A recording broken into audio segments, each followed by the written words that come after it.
মানুষের সাথে বিড়ালের সখ্যতা তো প্রায় 10,000 বছরের পুরনো। মিশরের মানুষ তো এদের পুজো করত, অথচ আজ নিউজিল্যান্ডে এই আদুরে প্রাণীটির বিরুদ্ধেই কিনা যুদ্ধ ঘোষণা করা হয়েছে। শুনতে অবাক লাগলেও এটাই চরম বাস্তব। নিউজিল্যান্ডের সংরক্ষণ মন্ত্রী তামা পোতাকা এদের নাম দিয়েছেন স্টোন কোল্ড কিলার বা নির্দয় শিকারী।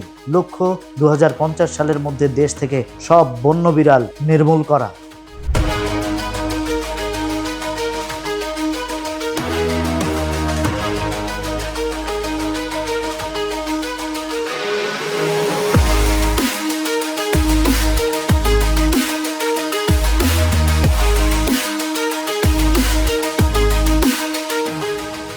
আপনার ঘরের যে বিড়ালটি আপনার কোলে ঘুমায়, সেই যখন বন্য পরিবেশে যায় তখন সে হয়ে ওঠে এক ভয়ঙ্কর ঘাতক। নিউজিল্যান্ডে 25 লাখেরও বেশি বন্য বিড়াল এখন দাপিয়ে বেড়াচ্ছে। কিন্তু কেন একটি দেশ তাদের প্রিয় একটি প্রাণীর বিরুদ্ধে এমন কঠোর অবস্থান নিল?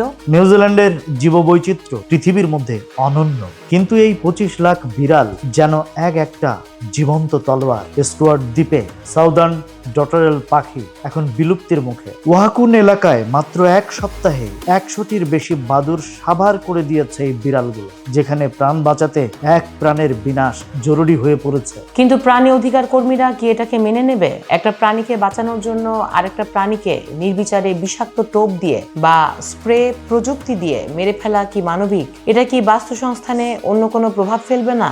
যুক্তিটা সঙ্গত, তবে নিউজিল্যান্ডের জনগণের 90%ই কিন্তু এখন এই নির্মূলের পক্ষে। কারণ এই বিড়ালগুলো শুধু পাখি মারছে না, এরা টক্সোপ্লাজমোসিস রোগ ছড়াচ্ছে, যা ডলফিন আর গবাদি পশুর জন্য মারাত্মক ক্ষতিকর। তবে সরকার স্পষ্ট করেছে, এই যুদ্ধ শুধু বন্য বিড়ালের বিরুদ্ধে, আপনার প্রিয় পোষা বিড়ালটির বিরুদ্ধে নয়। হ্যাঁ, 2026 সালের মার্চ মাস থেকে বড় আকারের এই অপারেশন শুরু হবে। সেখানে মাইক্রোচিপিং আর প্রজনন নিয়ন্ত্রণের উপর জোর দেওয়া হচ্ছে। নিউজিল্যান্ড চাইছে তাদের কিউই পাখি আর বিরল সব সরীসৃপকে রক্ষা করতে। আসলে প্রকৃতি যখন ভারসাম্য হারায়, তখন মানুষকে এমনই কোনো নিষ্ঠুর সিদ্ধান্ত নিতে হয়। ঠিক তাই, পরিবেশ রক্ষায় নিউজিল্যান্ডের এই প্রিডেটর ফ্রি 2050 উদ্যোগটি পৃথিবীর ইতিহাসে অন্যতম সাহসী পদক্ষেপ হিসেবে গণ্য হচ্ছে। বিড়ালের কোমল থাবার নিচে যে ধারালো নখ লুকিয়ে আছে, তা আজ দ্বীপ রাষ্ট্রটির অদ্বিতীয় প্রাণীকুলকে অস্তিত্বের সংকটে ফেলে দিয়েছে। আপনাদের জন্য একটা প্রশ্ন রেখে যায়, জীববৈচিত্র্য রক্ষায় কি নিউজিল্যান্ডের মতো এমন কঠোর নির্মূল কর্মসূচি পৃথিবীর অন্যান্য দেশেরও অনুসরণ করা উচিত, নাকি বিকল্প কোনো উপায়ের কথা ভাবা খুবই দরকার? কমেন্টে জানান আপনার মতামত। আর হ্যাঁ, আজকের এই আলোচনা যদি আপনাদের ভালো লেগে থাকে, তবে ভিডিওটি শেয়ার করতে ভুলবেন না।